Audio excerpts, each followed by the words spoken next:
this young person was like, aren't you middle-aged? And I was like, am I middle-aged? There's this whole thing where it's like the identity piece of, am I me? Am I a mom? What about my career? What am I doing with voice hugs? Now I do feel like there's a timeline because of the biological clock. I think that shift literally changed everything. I don't know what happened in society for us to feel like we have to give ourselves permission to do some of these things that we already are. You kept saying like, oh, I'm gonna be a mom. I'm gonna be a mom. In my head, I'm like, girl, you are a mom.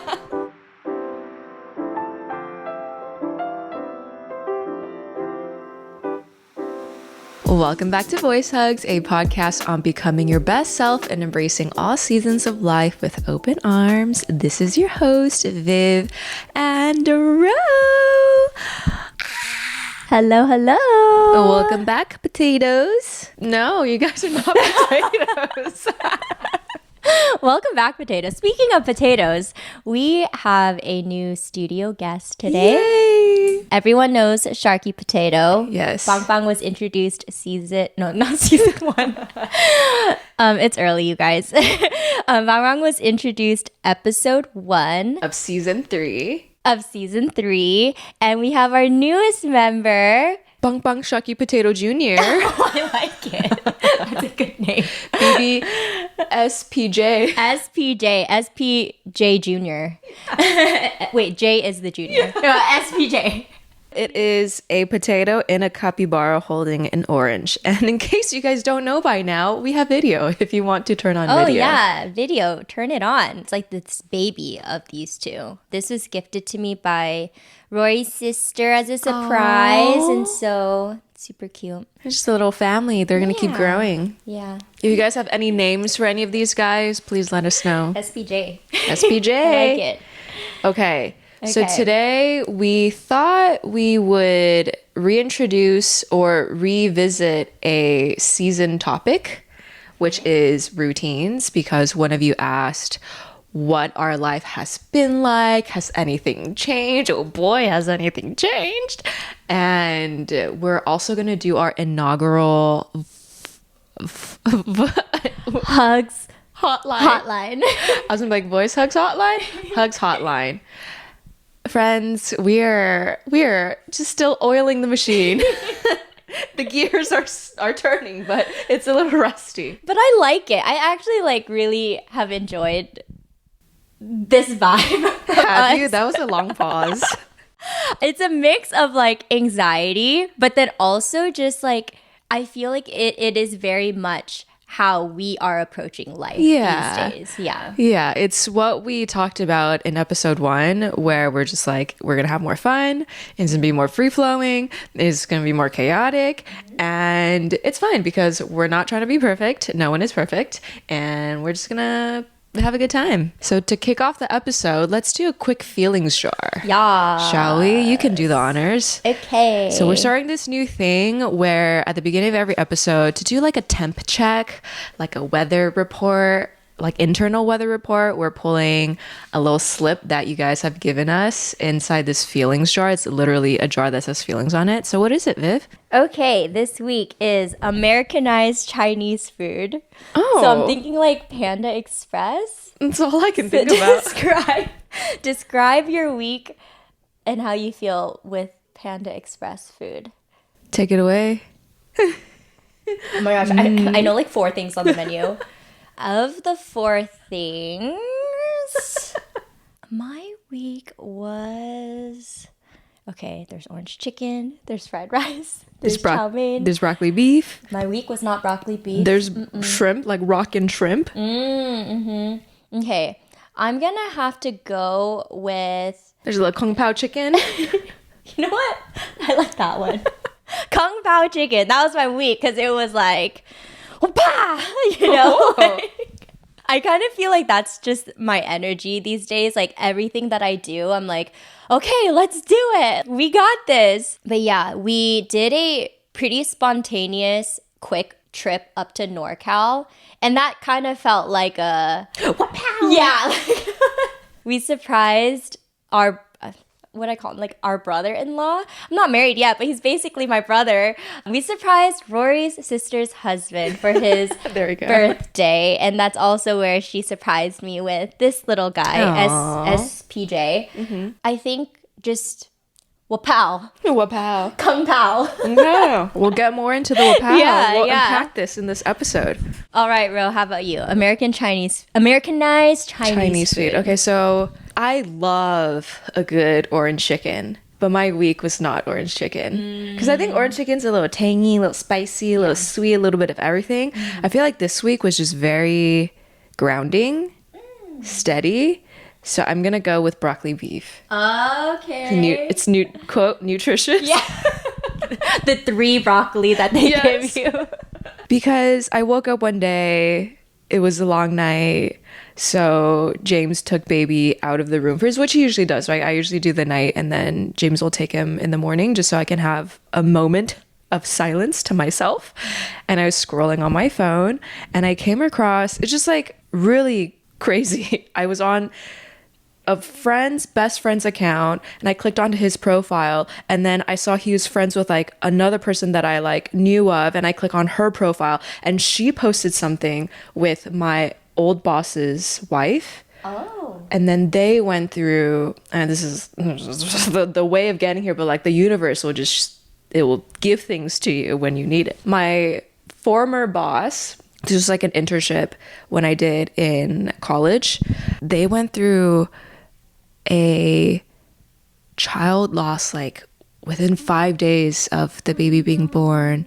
Yeah. And then so I remember like this happened a few years ago, and I remember it, but like I never really read like the wife's post. And so I was just going through her feed, and thankfully now they have 2 more beautiful, like they have 3 kids now, but it was like a journey. And then obviously like grief is so like it's always there. And so when I saw her post, I think all my tiredness, all my like, oh, like my partner should be doing more, like I should be da-da-da, or just I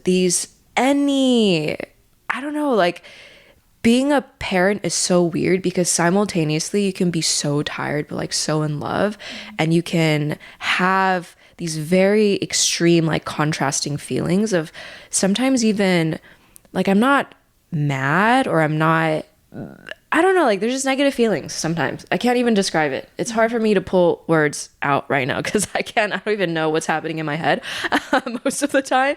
But there sometimes could be like less grateful or like ungrateful thoughts, right? Yeah. So I think like seeing all these posts of, missing their kid, giving love to their like kid who passed, I was just like, wow.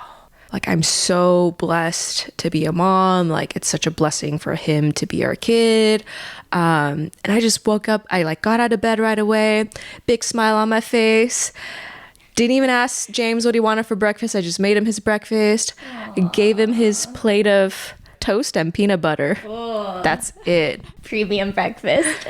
That's what he wants though. I'm like, you don't want banana? You don't want like a little honey? You don't want some like hemp seed? He's like, nah, I just want it raw with peanut butter. I'm like, okay, it sounds so dry. But anyway, so I gave it to him, and I took the baby, and then I was just so happy that day. Aww, yeah. That's really sweet. Yeah. I know. I think perspective, sometimes I think death is like the best perspective, even though it's such a sad and like, it's just a part of life though, right? And I think, yeah, definitely. I feel like when you are able to step out of that, it's like, wow, so easy to then just be grateful for the right now and the present moment. Yeah. And it's crazy. It's because, I don't know, grief is something that I'm very familiar with, right? But then in the day-to-day, you forget. And I think, yeah, we talk about this all the time. Like sometimes all you need is just a little perspective shift. And I think the biggest difference it made is just I show up as a much happier wife. Yeah. I think that's the main thing.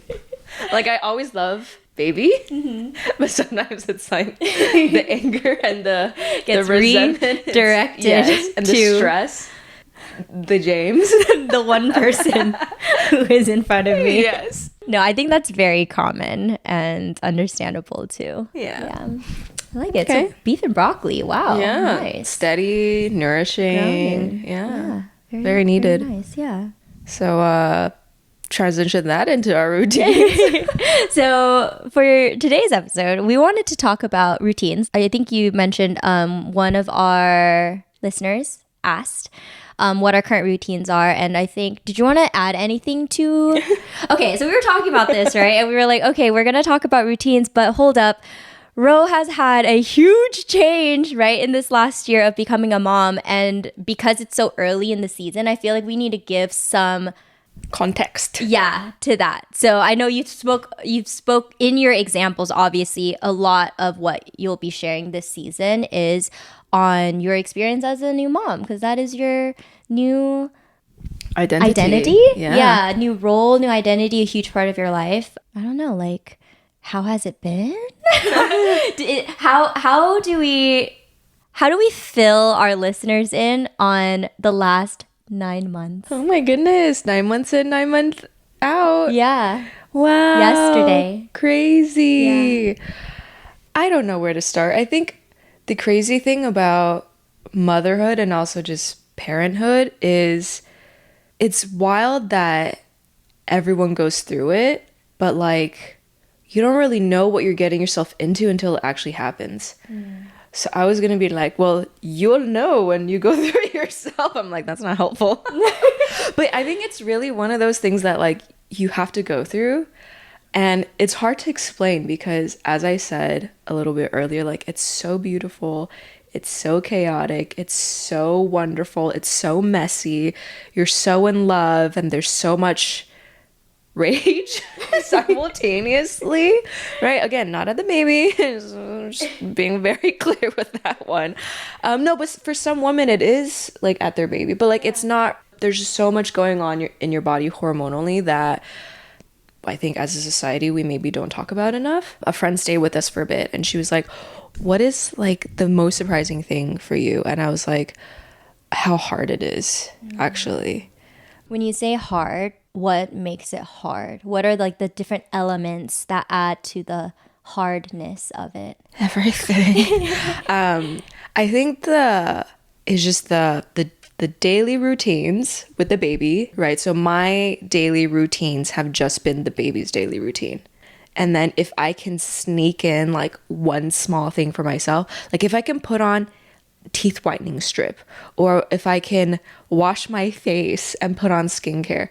Guys, for as much as that was my keystone habit of pre-2024, I don't wash my face every day. No way. Now. Yeah. That's crazy. That's crazy. But the thing is, like, we also don't really go out, and I'm not really sweating. But you should still. It's a habit that like you had for like 10 years. Yeah. Like, or over 10 years. Yeah. That's really crazy to me. So unless I shower, I don't wash my face. And then for me to just wash my face and put on skincare, it's like a rare occurrence. Wow. And we all know here that I don't shower often. But the thing is, and I think I may have mentioned this in a previous episode, I actually like there's days where I desperately want to shower. Like I just feel gross. So anyway, there's like that. There's this whole thing where it's like the identity piece of, am I me? Am I a mom? Am I this? Like, what am I doing with voice hugs? What about my career? Like, what? And then the answer is I'm everything. And I think it's hard in a way to kind of like rewrap your head around that. For some women, like it's a lot harder and like they miss their life and like they miss who they were. I don't necessarily feel that way, but I think like I don't feel that way because I've gone through so many iterations of my life and I feel like I've grown out of a lot of the phases.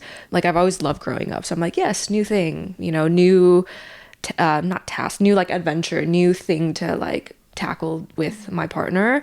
I think I'm still going through it now, but the switch, like where I was like, oh, like I'm happy where I am. I know for the most part, I was like, I know exactly I have no idea what I'm doing, but I know more of what I'm doing. Or like when I finally had peace was maybe 4 or 5 months after baby came out. As most women have to think about, even fathers, right? You have to think about, okay, when my baby comes, what is my mat leave or my like maternity leave or like pat leave, right? And so for me, I'm like, I'm so lucky. I'm so grateful. I have such a flexible job. I will do loosely what my friends are doing, which a lot of corporate folks in tech and whatever, you have maybe 3 to 4 months. So I'm like, okay, after 3 to 4 months, I'll start thinking about work and maybe editing, which I did. Let's just say for the first 3 months, I didn't think about work at all, which is great. Like all I was thinking of is just baby. And I think that was very much needed because first time parent, no idea what I was doing. If he's awake, I'm like, go to sleep, please. And if he's sleeping, I'd be like, oh my God, I miss you. Let me look at photos of you. Let me check if you're breathing. Like you would have these like anxious thoughts. Yeah. So that was like the first 3 months of like getting used to him, getting used to this new routine, this new being, this like, I don't know, like everything was just so new and so fresh. Also, for the first 2 months, we had a live-in nanny, like a friend of ours, not a friend of ours, a friend of my mom's who stayed with us. So we had help. And then she left after 2 months. So then month 3 and month 4 were also when I was like, okay, let me start seeing if I can edit, which I did. I made a few videos. One of them was like the 9 months with potato and just like documenting the whole pregnancy journey, which was so beautiful. And even though I feel like it's more of a thing we'll save for just our family to refer back on in the future, like, I don't know, that to me is more than enough. So anyway, 4 months in, started making some videos. It just became very apparent that I cannot work like I used to. Like when I used to edit, I would be in an editing cave for like 10, 12 hours a day. I can skip meals and I'm just editing and it's great. I'm in the flow. Now it's like every 30 minutes, like, he's hungry. He needs you. He needs his diaper changed. Or it's like, I'm also like, oh my God, like I need to see baby and I need to make sure he's fine. And if I'm working, that means James is not. So I think that also kind of started weighing on our relationship too, of unclear schedules, unclear communication of who's doing what when. So then like, I don't like using the word resentment, but I think resentment is the right word. 'Cause I'm like, it's so like resentment, like it's so strong. But just like there will be built up, pent up negative feelings towards one another. Also simultaneously at this point, we went through 2 nannies, or like we went through a few more nannies. And the whole time James is like, we need help. I'm like, I don't want help. I want to do everything on myself. I'm crazy. But there came a point where James like really sat me down. He's like, all right, something has to change because he feels like he's at his wit's end, which in his defense, he's a great, very present father. And I love him dearly. I don't say this nearly enough to him, but I'm very, very grateful for his partnership, like truly partnership in this new endeavor of a kid. So anyway, I feel like I'm just rambling. No, you're not. Okay. I think you are filling us all in. No, okay. You're not rambling. Yeah. Okay. So we sat down. We're like, there's been so many passive aggressive comments shot at each other. There's been voices raised. So we're just like, all right, we have to sit down. We have to hash everything out. We need to have a conversation. And we're just talking. And I think I realized, because like I never was like, I'm gonna be pregnant and then just enjoy pregnancy. When I was pregnant, I was already not making videos, right? Or like I was already a lot slower at making videos. But during this time, had I been like, I'm gonna be pregnant and I'm gonna enjoy nesting and I'm gonna do arts and crafts and I'm gonna make Legos and read to my heart's content, that decision would have made the 9 months a lot different than what they were. So my 9 months were a lot of like, every day I wake up like, I should make a video or like I should edit, but it's okay, I'll just do it tomorrow. So let me just play a little Animal Crossing. But then like I feel so guilty. Yeah. Like is this like cycle of like guilt, and I don't necessarily, there's just a lot of guilt of like I should be doing this, I should be doing that, instead of rather just like I'm just gonna do whatever I want to do. So I think because I just never really decided, that kind of leaked into when like baby came, motherhood. Instead of being like, I'm going to be a mom, I'm like, I'm going to try to be everything. And I think that negatively impacted.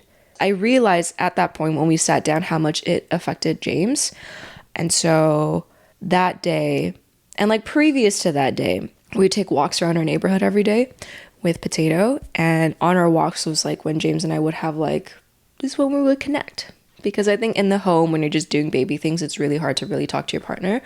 And then, you know, I would joke that like, oh my God, we've gone through so many nannies. You think we really need help? You know, if we're going to pay this much money, if you're going to spend this much time training them, and if I'm still going to be unhappy because I'm crazy and I think I want things a certain way, and I'm just Not crazy, very normal. Yeah. I just want things, yeah. Yeah, you're the mom. Yeah, no, but I am very particular with like how things are in general in life, but also obviously with parenting. I was like, just pay me. I'll be the nanny. And he goes, okay, yeah, you should. I'm like, what do you mean? Like, is that passive aggression? He's like, no. I was like, babe, I feel like you want to be a mom, just be a mom. Yeah. And I'm like, what do you mean just be a mom? Like, you can't just be a mom. Like growing up, my grandma and my aunts, very non-traditional. They'd be like, yes, find a husband who loves you, but make your own money and have your own money. And make sure you never fully rely on your partner. Yeah.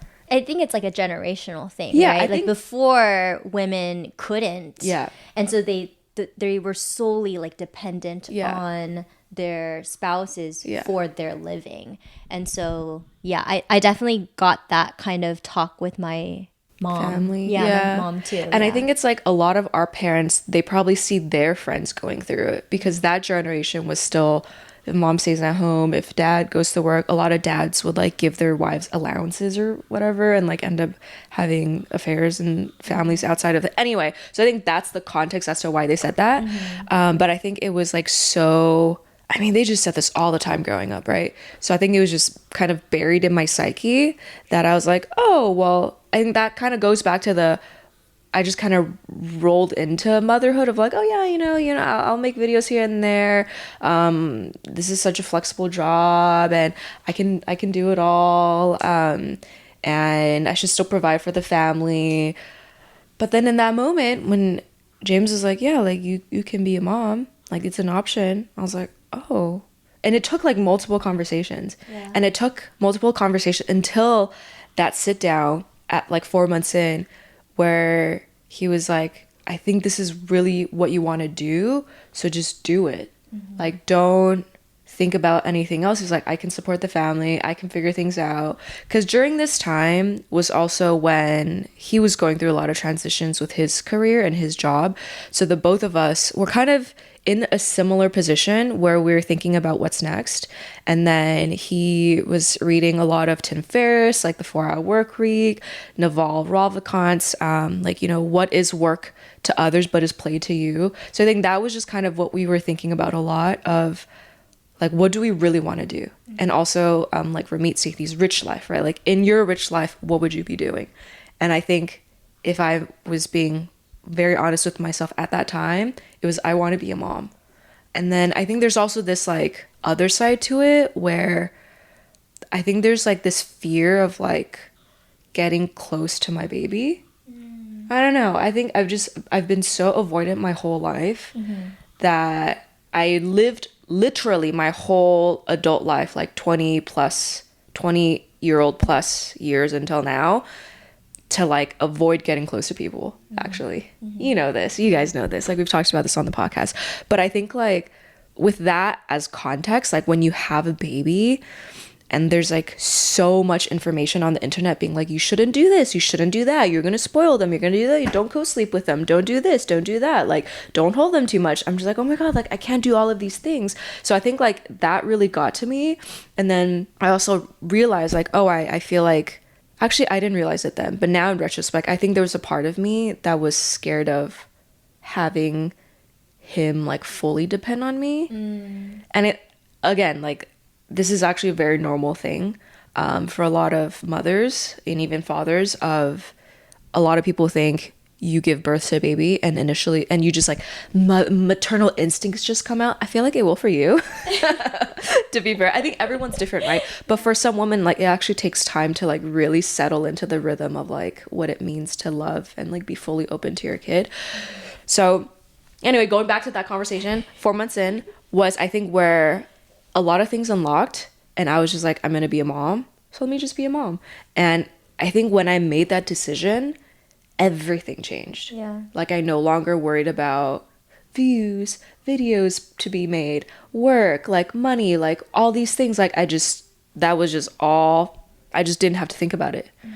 So every day my like goals were just, how can I like make my baby happy? Like what can I do today to like strengthen our bond, to like play with him more, to be more present?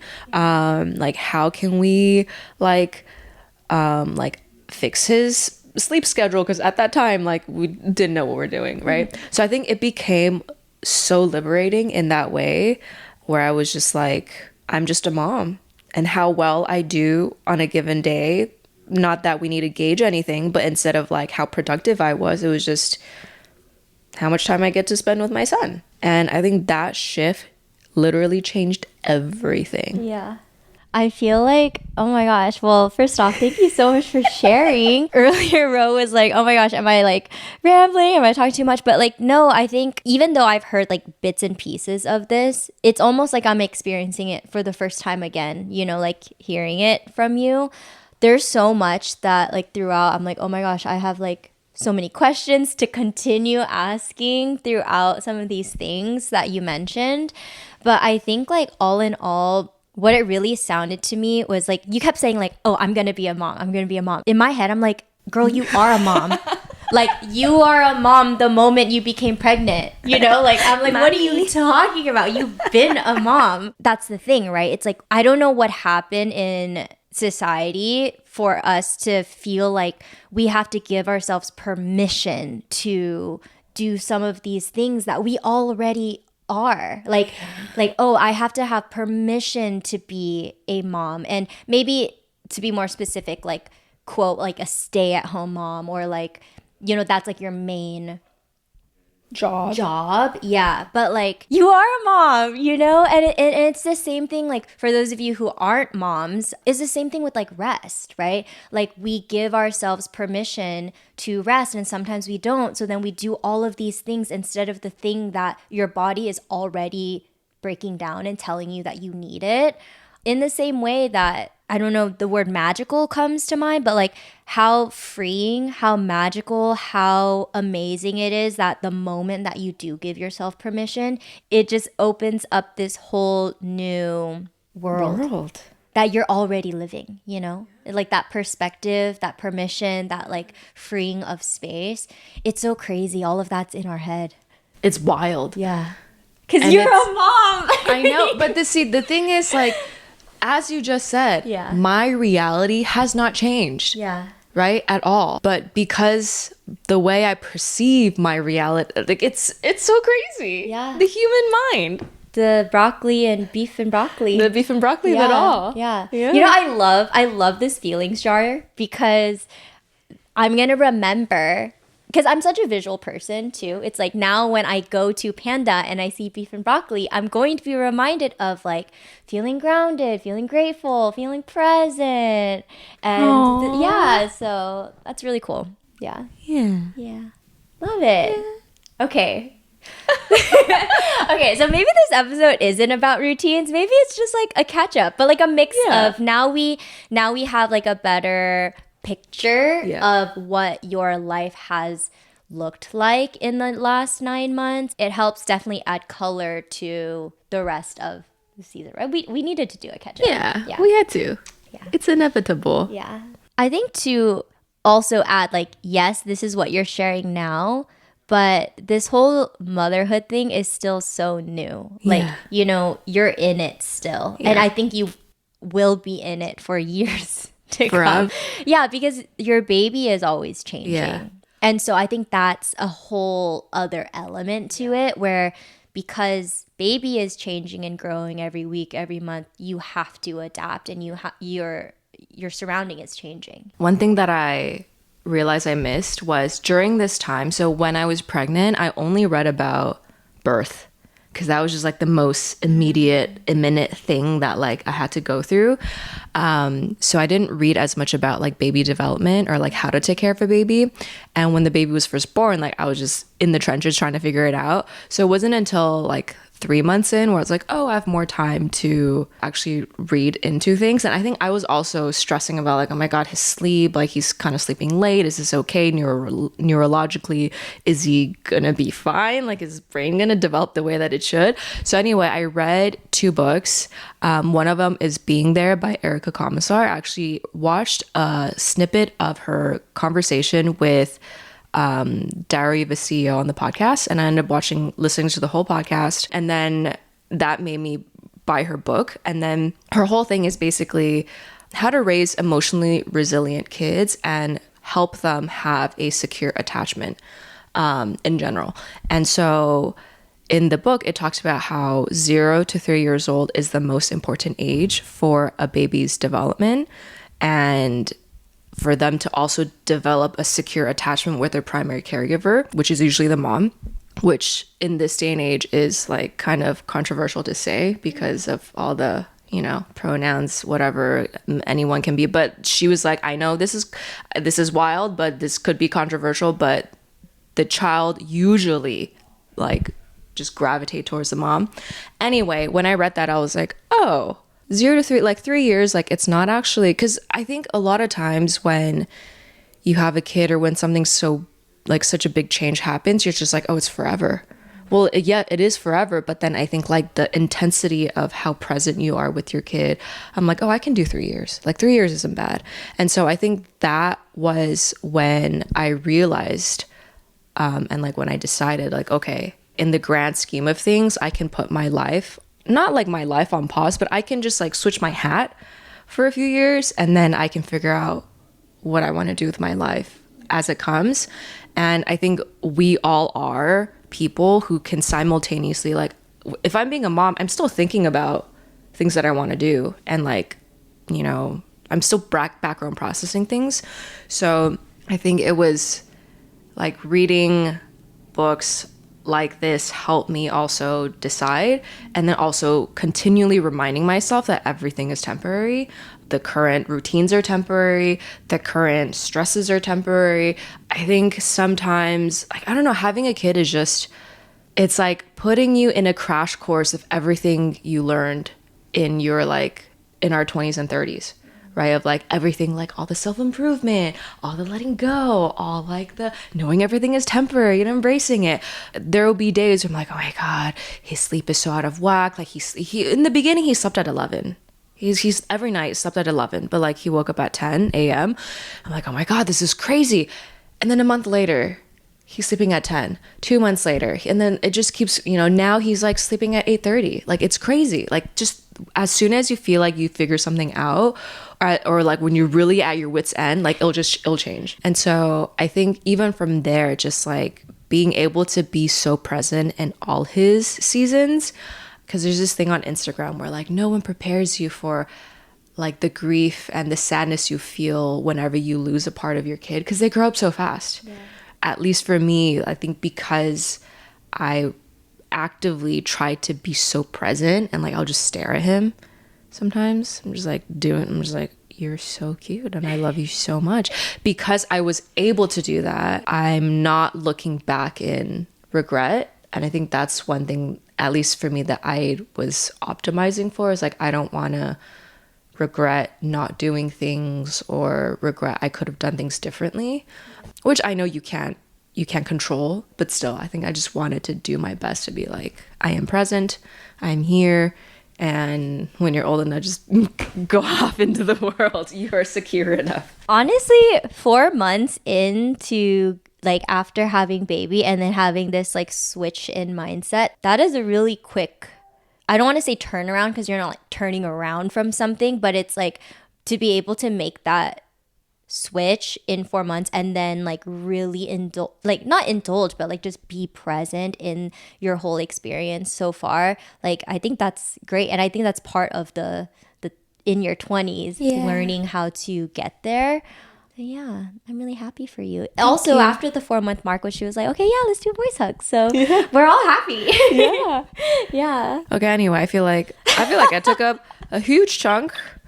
And that's fine. Okay. Yeah. So, Viv, I'm curious about your updates and My your update. engagement. My engagement. So this year, I feel like I'm gonna say this every single episode, but something happens in your 30s, man. Something really does happen.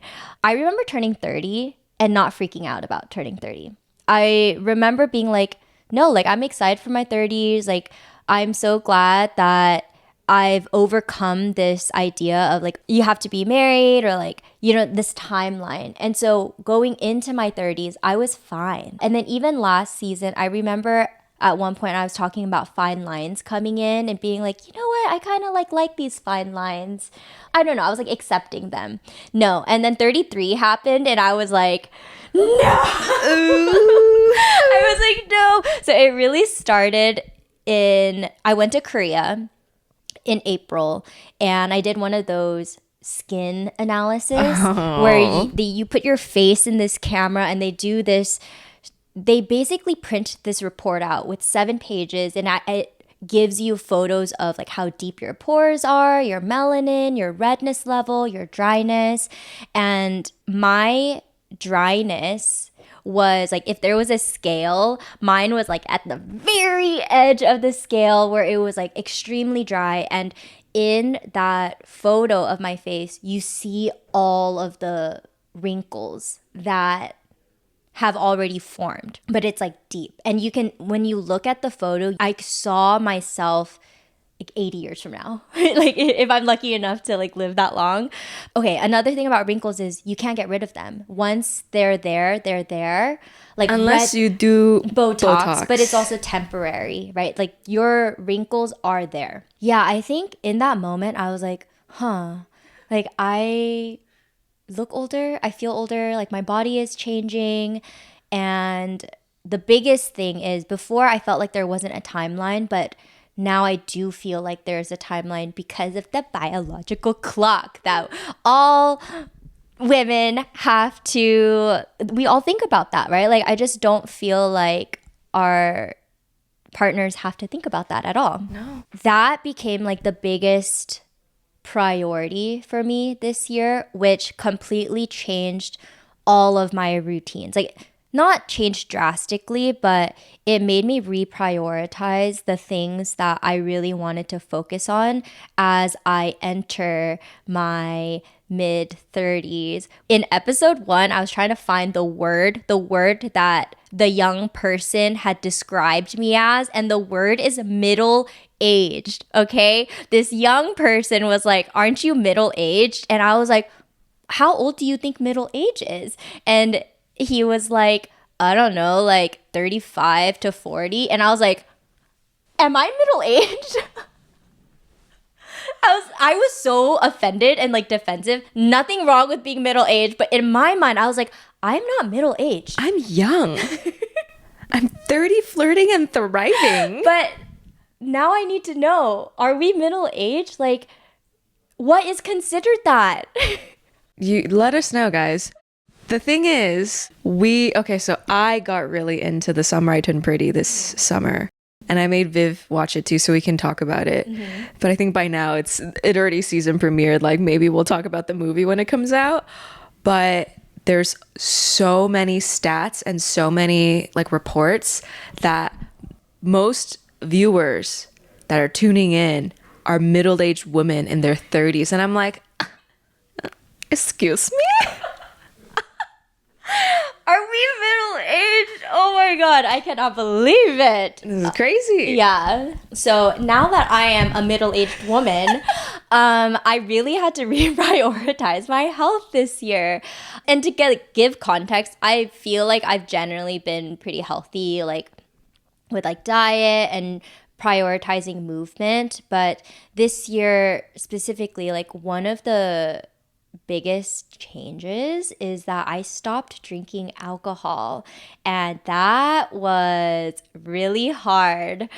Yeah, we've never really talked about this before, but I actually do enjoy like going to bars. A little sip sip? Yeah, like I enjoy wine, I enjoy rosé, like on a nice summer sunny day. I enjoy going to new bars too. And especially when I was living in LA, it was like a weekly thing.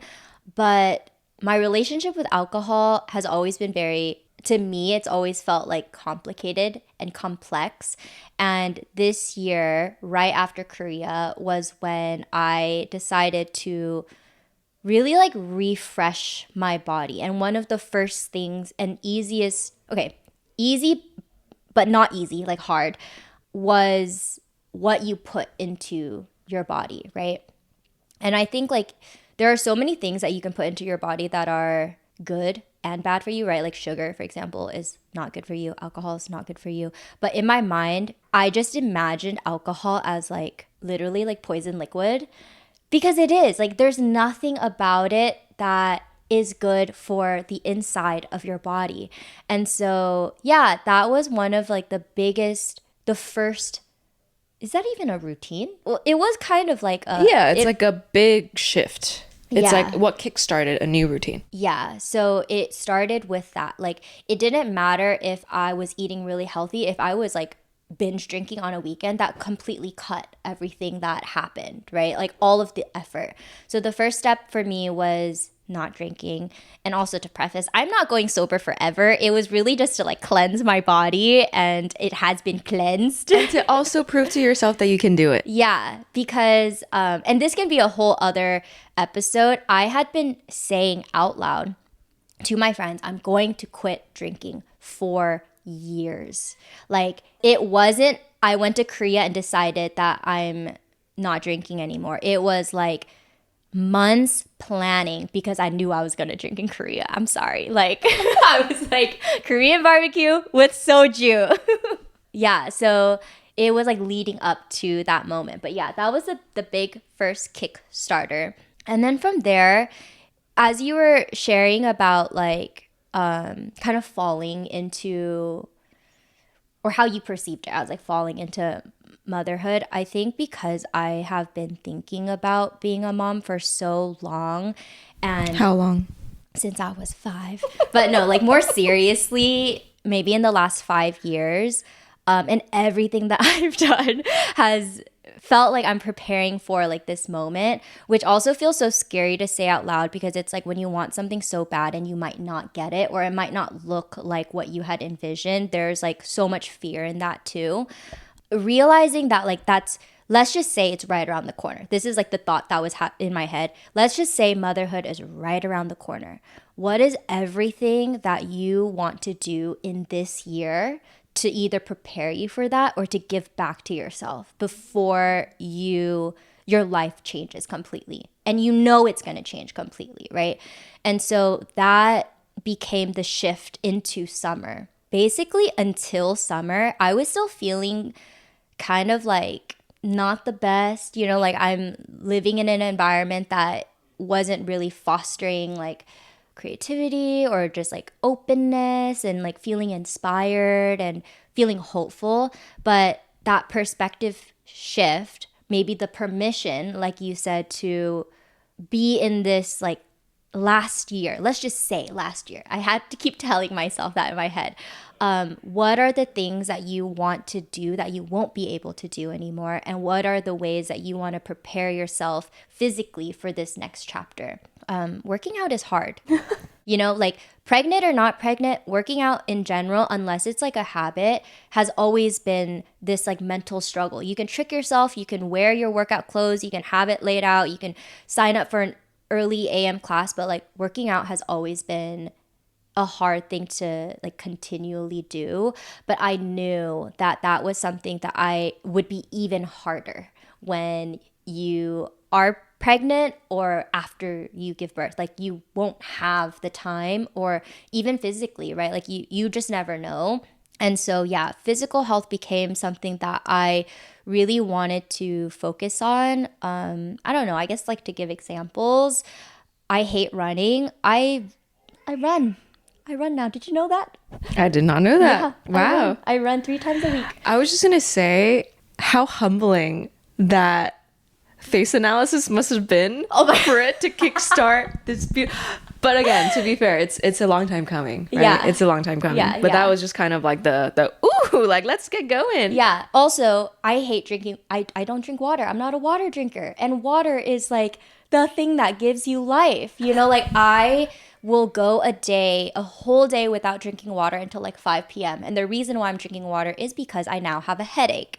And so when I saw that dryness scale, I was like, there is no amount of external product I can put on my face, which I love doing skincare. There's no amount of moisturizer I can put on that will even like move this. Like I have to hydrate from internally. So yeah, that was like another example of a physical thing, like routine habit that I incorporated this year. I finished this thing of water. I know when you came in today, I was like, it's empty. I was like, first of all, it's empty, but also Viv brings around a mug or like what is this called? Like a, I don't know, like a water Stanley bottle. looking Yeti. Yeah. I'm like, oh, it's basically a water bottle with a straw. Carry something like this before. No, I never bring water anywhere. Yeah. And you'll always ask me, do I want water? I'm like, no. Well, I'm like, yeah, but then I don't really. Oh no, you don't drink it. You never touch it. Yeah, I don't drink it.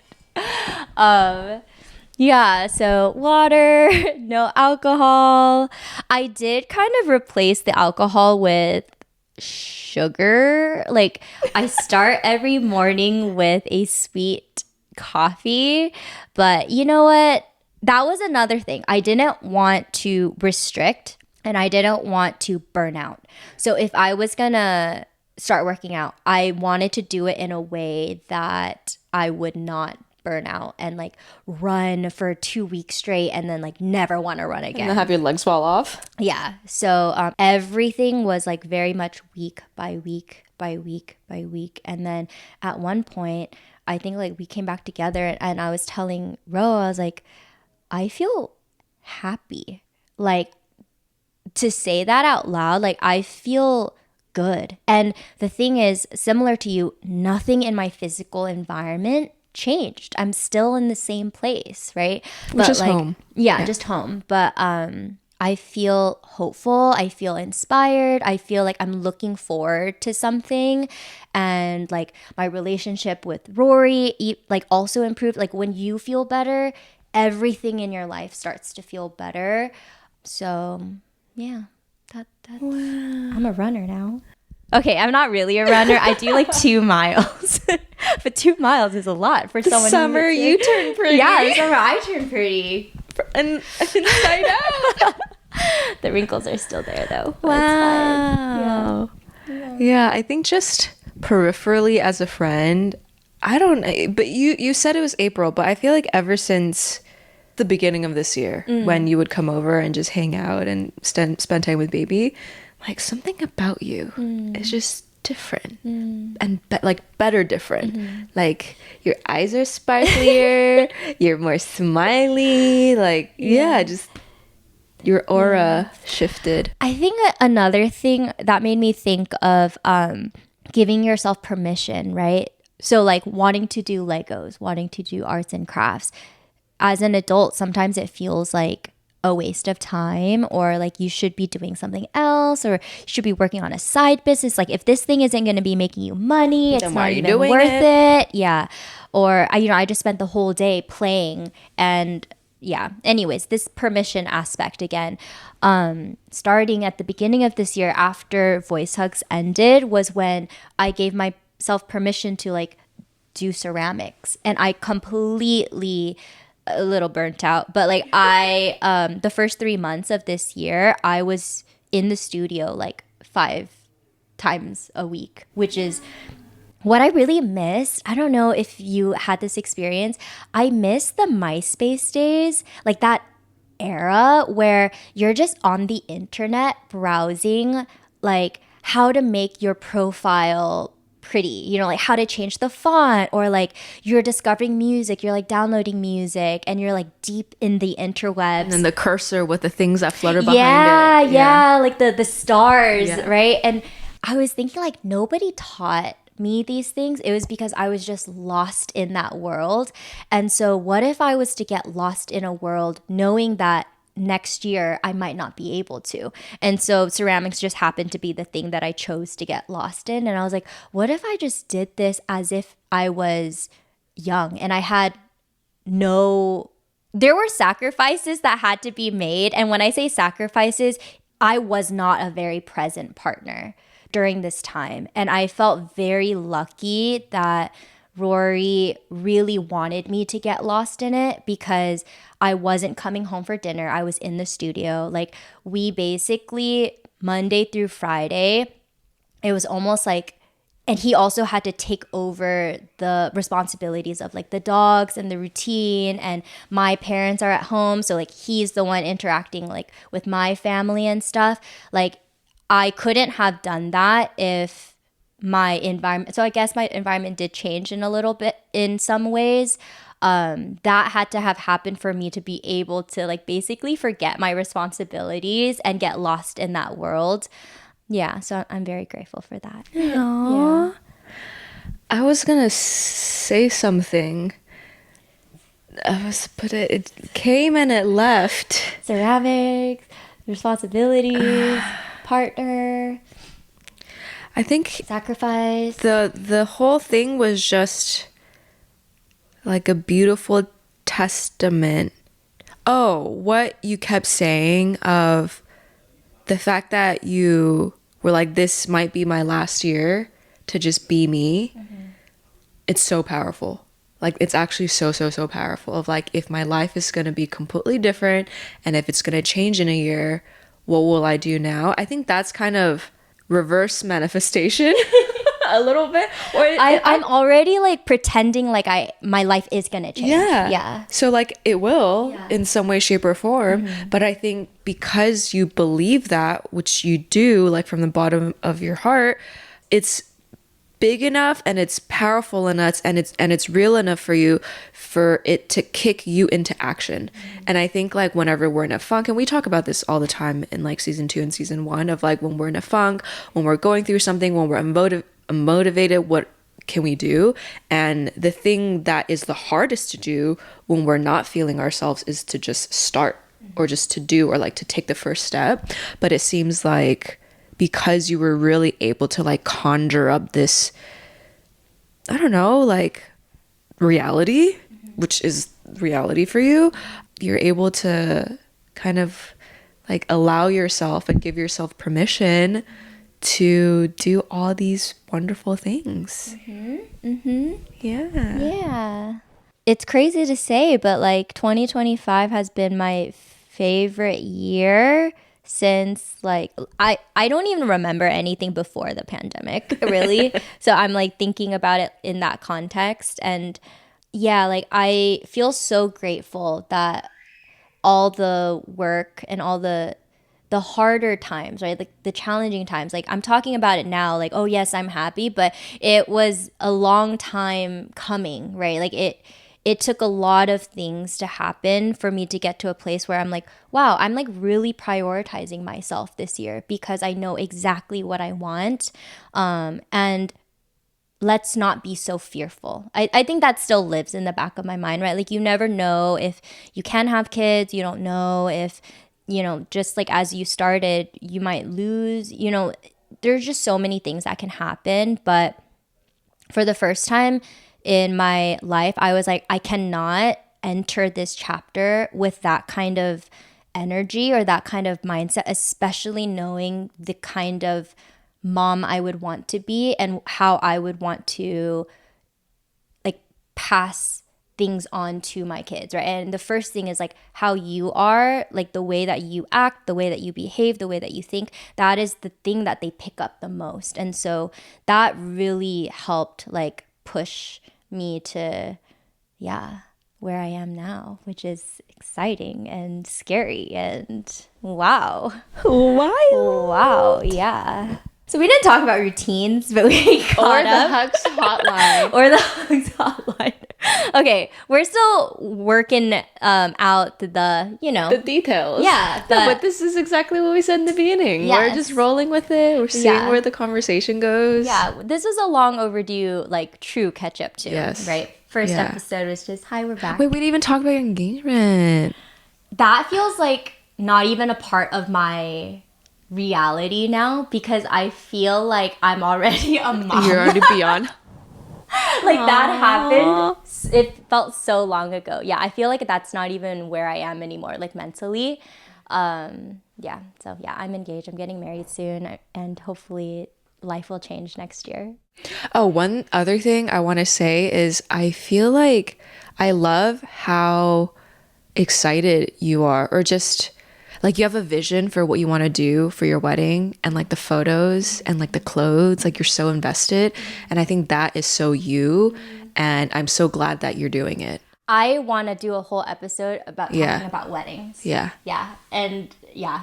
and all my thoughts about it. Yeah. We have thoughts. Yeah. We have a lot of thoughts. Yeah. Yeah. Because, I think that's one thing that I look back, I'm like, you're never too good, or you're never too whatever for just like capturing memories. I think a part of me, I don't know, because especially because I was already pregnant, I was like, it's okay. Like, we don't need but yeah. So next time we have a segment called Hugs Hotline. Yes. And we will do that in the next episode. We actually pulled out one of your questions, for us. And so we'll talk a little bit more about that in the next episode. Okay. Amazing. So happy to be back. Oh, this felt like a voice hugs episode. The first episode we're kind of like so if you guys have any questions, anything, if you want to say hi, we are so excited and happy to be back and be with you guys. You can contact us hello@voicehugspodcast.com. You can shoot us a DM at voicehugspodcast. And if you possibly want to leave a voicemail for us to play on the episode, we're still figuring that out. Yeah, I think you can send a voicemail via email. Yeah. Right? If you send, so you can even ask your questions directly and we will insert it into our next episode. Or we'll leave a hotline, like an actual hotline in the description. Just open it up. It'll either say do this or we're still working on it. So thank you for tuning in, sending everyone the biggest voice hug wherever you are in the whole entire world. Voice hug. Our hearts connected. All right. Bye-bye.